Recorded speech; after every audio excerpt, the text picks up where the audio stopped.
Hello aviators and welcome to the new topic which is called as work areas in airport and duties.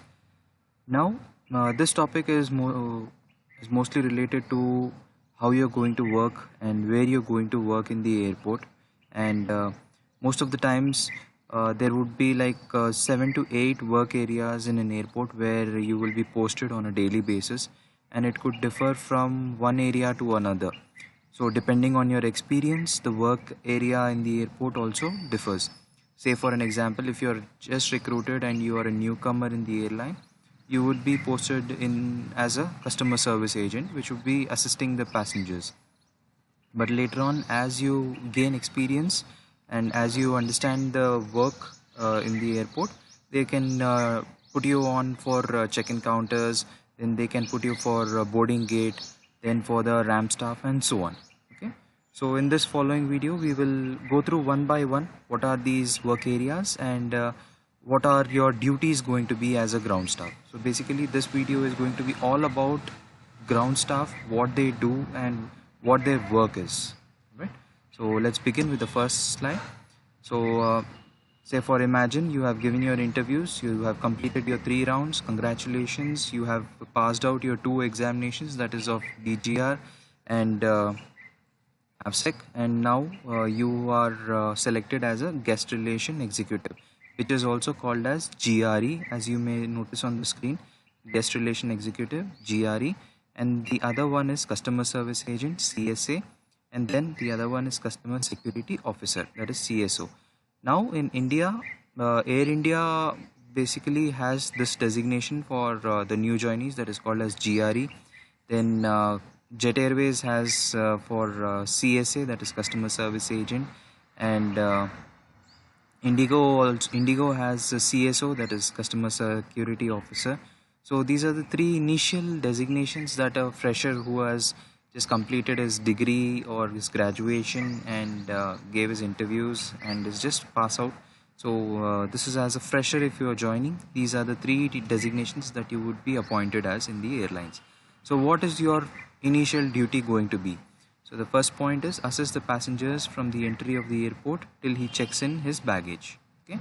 So what you're going to do is, as soon as the passenger enters the airport, you will help him to come to the check-in counters.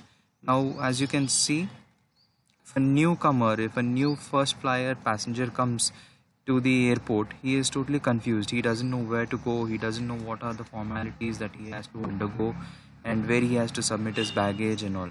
So you as a customer service agent or a guest relation executive, you will be helping the passenger to go to the check-in counters. And there are so many informative boards and informative screens in the airports, like terminal number, then there would be gate numbers. Now gate numbers are nothing but like how if we travel in a train we had platform numbers. Similar way in the airports they call gate numbers.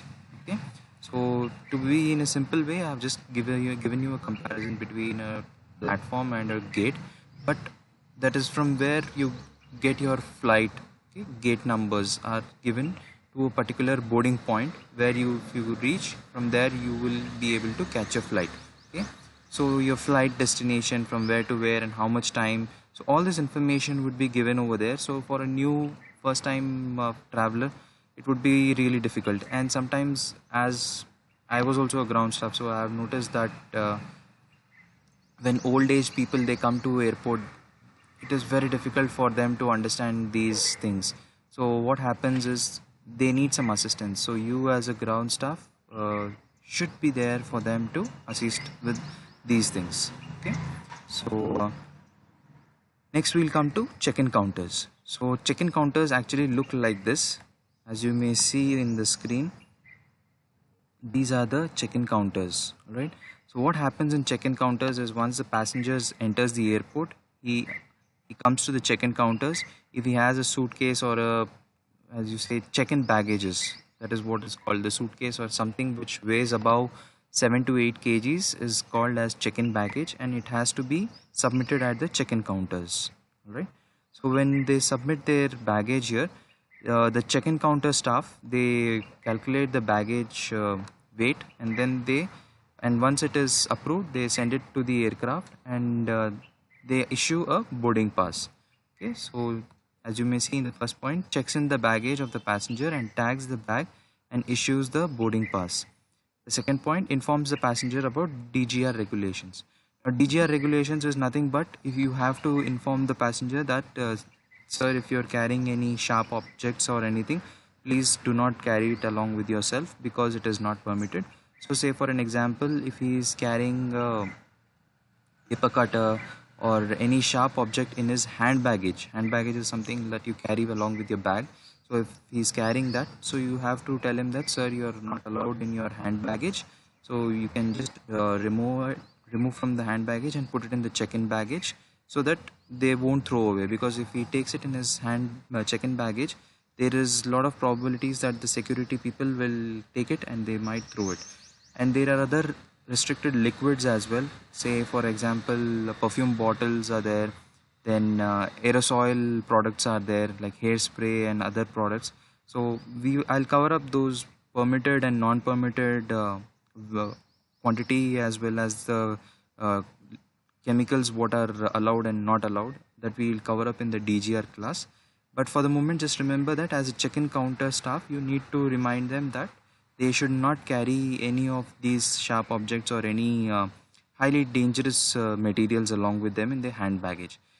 But sometimes if they have perfume or anything they have to carry and it is a very expensive one, tell them to put it in their check-in baggage. Sometimes what happens, the passenger also purchases alcohol and then he brings it along with them, but that is not allowed in the hand baggage.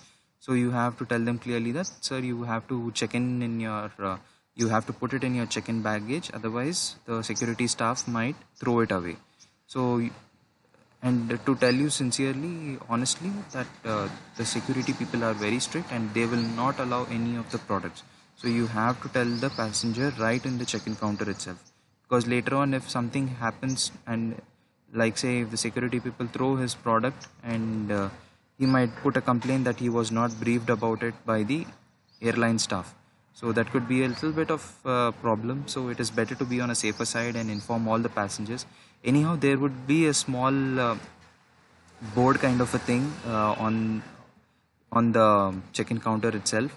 So you can just show him and say that, sir, these materials are not allowed in the aircraft. So please, if you have, put it in your check-in baggage, or you can just trash it away. Right. So this is how the check-in counters looks like. A small counter where you will be collecting the baggage of the passenger, and this is the ramp, this is the, say, conveyor belt. Okay, you will put the baggage and you will tag the baggage, okay, which flight number, passenger details and everything. You'll get a tag along. You might have seen on the baggages that it's a sticker kind of a thing that they place, so you have to stick it along with the baggage. That is called tagging of the baggage. And if it is a fragile item, like if the passenger is carrying any laptop or any fragile items like glass or anything, any delicate items, okay, crockery or anything, you have to put a fragile sticker on it. So it is better to ask the passenger if he wants a fragile sticker if he's having any glass objects in his bag. Okay, so then you will give him a boarding pass. So the boarding pass is issued at the check-in counters. Next, we'll move along.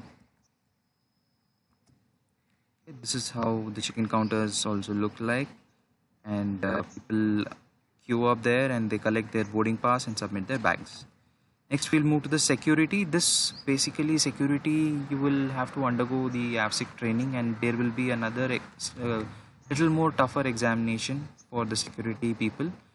You have to undergo there will be hand metal detectors. Like if you have noticed in the shopping malls, if you go, there will be a hand metal detector which beeps like TT sound, and if you have any metal objects on you, they ask you to show to them, okay, or reveal it to them what objects you're carrying. So the same way, those are called as hand metal detectors. So you will be trained on them. Then you will also be trained on the X-ray machines, how to identify the objects which are there in the bag through the X-ray machines. So that training will be provided, and sometimes sometimes it is not provided also. You will be asked to conduct the security checks. So what is the duty of the security personnel? That is, takes care of the security measures in the aircraft, on ground and off the airport. Okay, basically, if you find any suspicious person traveling along or in the airport looking very suspicious, you can notify it to your manager. So you will be trained in the abstract training how to identify if somebody looks suspicious. How do you handle any baggages if it is unidentified? How do you report to your seniors in case of any mishandling is done by any passenger, anybody speaking rudely or anything as such? So you will be trained on that in your abstract training. And then the second point also needs to monitor the cleaning staff and in-flight team for any foul practices. So basically what happens, there are a lot of luxury items in the aircraft, like headphones are there, and very luxurious cushion pillows or chocolates or any food items like wood crockery and several expensive items would be there in the aircraft. So during cleaning, you have to see to it that the cleaning staff don't do any foul practices like stealing or anything as such, because it is a very bad practice. And you, as a security person, it is your duty to monitor all these stuff that they are not doing anything wrong. Okay, right? As I told you, these are the scanning machines, and these are the security personnel with their hand metal detectors. They will check you when you are going through. But most of the times, the hand metal detectors and all will be done. It will be done by the CISF, that is the Central Industrial Security Force, appointed by the government of India. They do the screening and security. But airline also has their own security staff for these purposes. So they will be training you on these topics as well. Okay.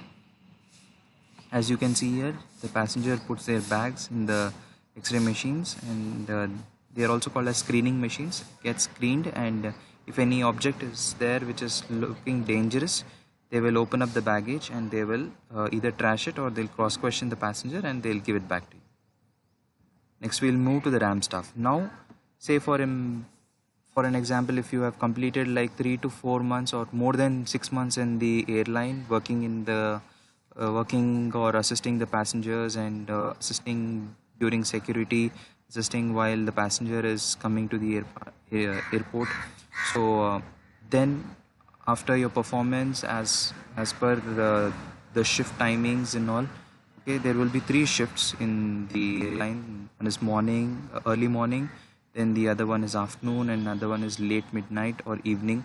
So there will be 3 shifts. Along that, they will allocate you in which shift you will be working. It is a rotational. And upon your manager's approval, you can manage your timings. Okay. In case if you're not comfortable with night shifts, you can put a request. But most of the times, while you're joining itself, doing your formalities of collecting the offer letter, they will clearly tell you that you need to be flexible with your timing, or else you can think about the job offer. And also they will clearly specify you that the working hours would be like 8 to 10 hours in a day, and in case of extension you might be paid overtime. So you have to be prepared about those things as well. Okay, so coming back to the topic of RAM staff. So this is another staff who is very experienced and takes care of most of the main operations near the aircraft. So the first point is the primary staff who takes notes, the primary staff who notes down the chokes on and chokes off time. Now chokes on and chokes off time is nothing but when an aircraft, say for an example, has completed its flight and has come for parking, and once it is parked and their engine is shut off, the captain or the pilot shows an OK symbol from the cockpit, and then the ground staff and the engineering staff, they all come together and they start their work, and there will be a staff who would put something called as chokes in front of a tire. Okay, it is a triangular looking object. Okay, if you can see here in the image or you may Google what chokes looks like. Right in front of the tires, right here, you may see there is a object which has been placed in the front and in the rear. Okay, that is called as chokes. So as soon as the choke is placed in front of the tire and in the rear of the tire, okay, it is called as chokes on time. And when the flight is ready or the aircraft is ready for the next flight, and as soon as the chokes are removed from the front and the rear of the tire, they are called as chokes off time. Now that is important because according to the flight time or say the parking time.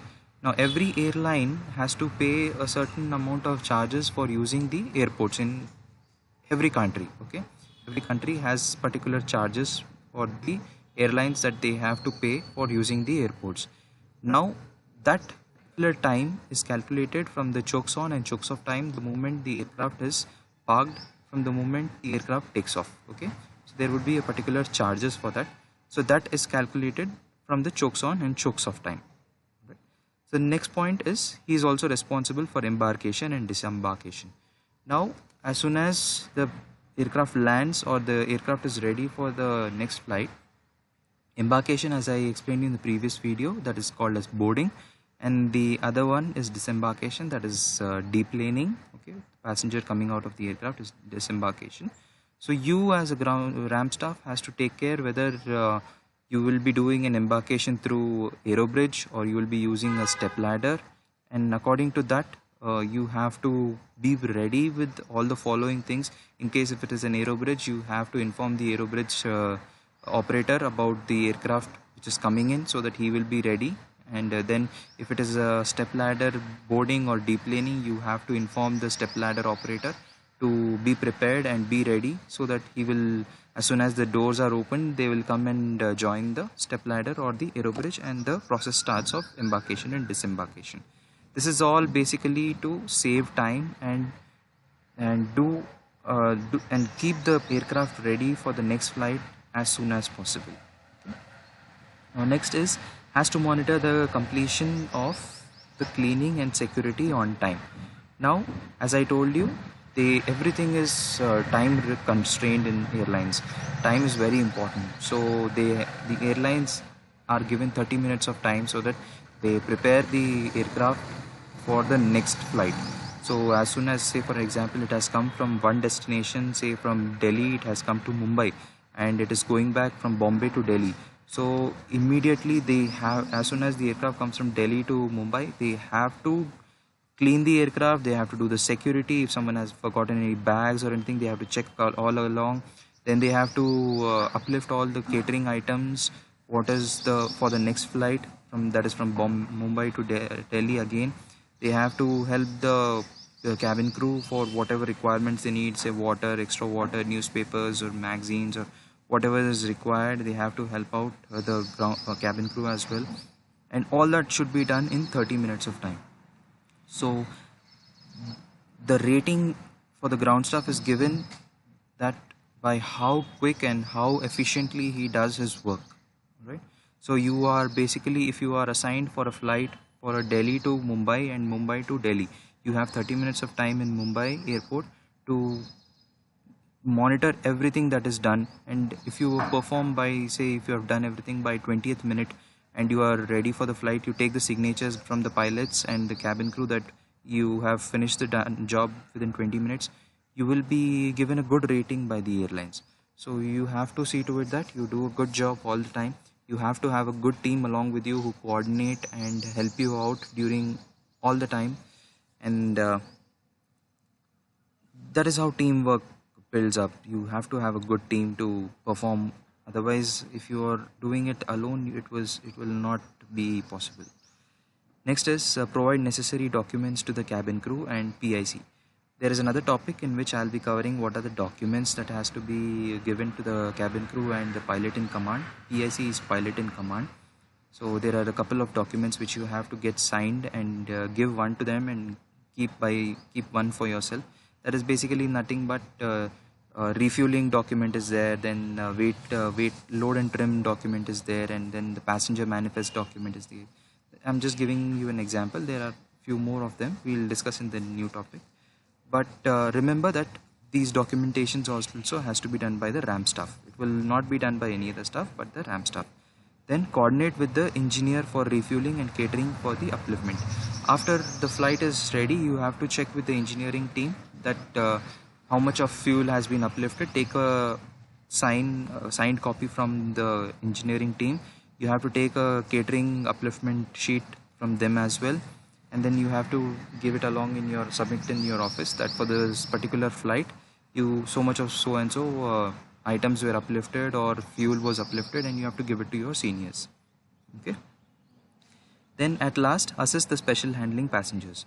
When I say special, that is SPL, handling passengers, you will see most of the times this is the short form for SPL, that is special. Okay, so special handling passengers are nothing but passengers who are wheelchair passengers, aged passengers, pregnant ladies, and anybody who's undergoing any medical problem, who's unable to walk, who's unable to take the staircase, so they need special handling. These are called as special handling passengers. So for them, you need to take care that as soon as they ask for wheelchair is provided, and if they need anything, any kind of help, please be there along with them. They are the ones who will give you a good rating as a staff, because if they are happy, they will give you a good comments or good reviews, and once your review is good, you will have good promotions in the airline, right? Okay, so as you can see, this is the ramp staff over here, and he is wearing something called as ramp jacket. Okay, always in your duty you need to wear your ramp jacket, because without the ramp jacket you won't be allowed to work near the aircraft or on the tarmac or anywhere on the parking bay side or ramp side. Okay, you should be wearing the ramp jacket at all times. Anybody who is found not wearing the ramp jacket, his ID card and his airport entry pass would be taken away by the security staff, and for 6 months you will be grounded. So I would not want my students to go through all those things. So please remember, do not manipulate with all these things. Stick to your rules and do your job as good as possible. Now the step ladder, as I mentioned you in the previous video, I had shown you the aero bridge. This is the step ladder, how it gets connected, and this is how boarding and deplaning, that is embarkation, disembarkation, is done for every aircraft. Now this is an aero bridge. This is how it gets connected to the aircraft, and passengers can enter and deplane. This is the inside view of the aero bridge. It is a air conditioned and a very comfortable bridge to walk along. Okay. And most of the times it is used for international or heavy load aircraft, that is full flight, okay, or a heavy sector aircraft. Next we'll come to the lounge area. This is also an area where you might be posted. Most of the time very good looking people, good looking staff are placed in the lounge area, because in lounge area you will be facing a lot of VIP passengers. When I say VIP passengers, it could be politicians, celebrities, or very important or very highly business people. Okay, so you will be facing those passengers, so you need to have a very good command on your English language. You need to be very smiling and very good in your customer service. So that is where you will be posted. If your manager finds that you are very jovial, very talkative, or very good in speaking to customers, or getting a good hold with customers, helping them, and providing a lot of good customer service, all right? So then you will be posted in lounge area. So what is your duty in lounge area? Intimate and assist first class passengers about their flight time and provide good customer care. The main quality of the staff needs to possess is great customer service. Okay, so this is basically in the terminal building, a normal seating area where passengers will be seated. But this is how a lounge area seating would be, right? So the passengers would be relaxing over there. There might be some eatables also provided. There will be Wi-Fi for them. There will be charging points, and there will be a staff for them always if they need any assistance, to remind them of their flight timings, if it is delayed or if it is on time, or if the aircraft has come and the boarding has started. So all that information has to be provided by the lounge area personnel. Next is the baggage area. Baggage area also is a very important place, as similar to the ramp area, because if you will be handling with the passenger baggages. Now the passenger baggages are very important, because if something goes wrong, a lot of problem can be created. So it is the duty of the baggage area staff to check to it that everything is working smoothly. The bags are even very fluently transferred from the aircraft to the passengers, and then nobody has missed their bags anywhere, or it has not mixed up for one flight to another or something like that should not happen. So it will be your duty to check to it that everything moves smoothly. Okay, this is a conveyor belt.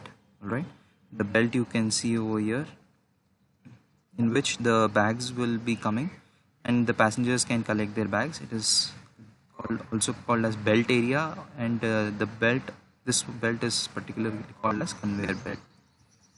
Now, if the baggage area staff is not there, or they are not experienced well enough, this is something can happen. This is a chaotic situation that can happen if the bags are not properly managed, and all the bags are piled up in one place. Then the passengers face a lot of trouble and a lot of complaints will go about, which will be a very bad remark.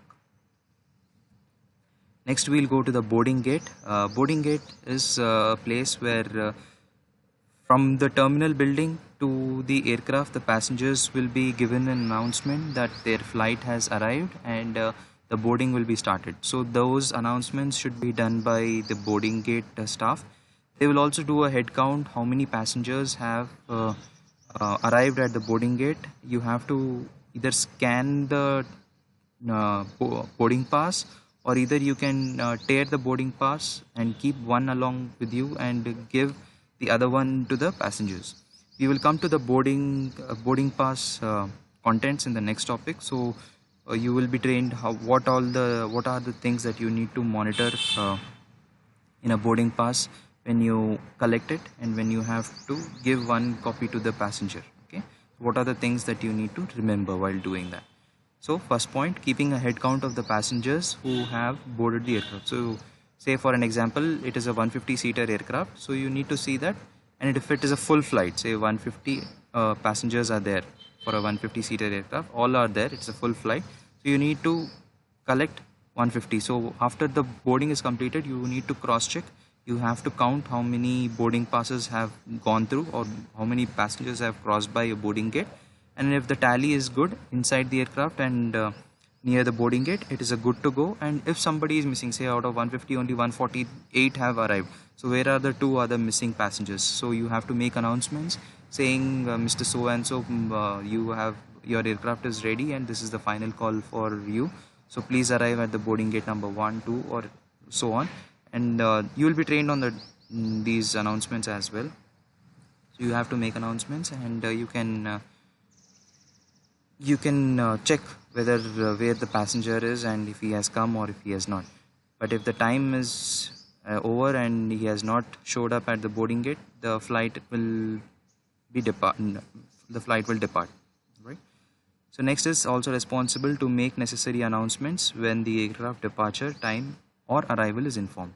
So as soon as you get any information regarding the aircraft arrival or the aircraft departure, so please make the announcements and inform the passengers. This is the boarding gate. Say for example, how it is written over here, gate number A1, A11. So similarly, there will be several other gates, and this is the entry for the aero bridge. From here they enter, and they will go inside the aircraft.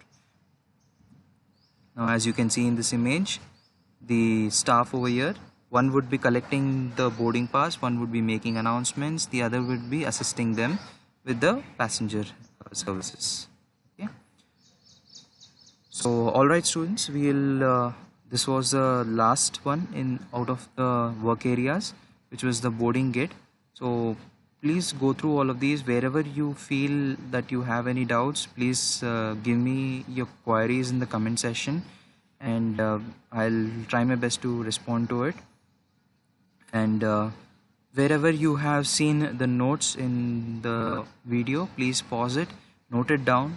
And coming to the RAM stuff, others might be very easy to remember, but the RAM stuff, please pause it and note it down, because it is a very important one. And if from your interview point of view, they will ask you, because if you say that you were trained in the aviation diploma or this course, it is very important that you should be better than the other students in having all the knowledge regarding these topics. Okay, so please go through it, pause the video, take down the notes, and be up to date about it.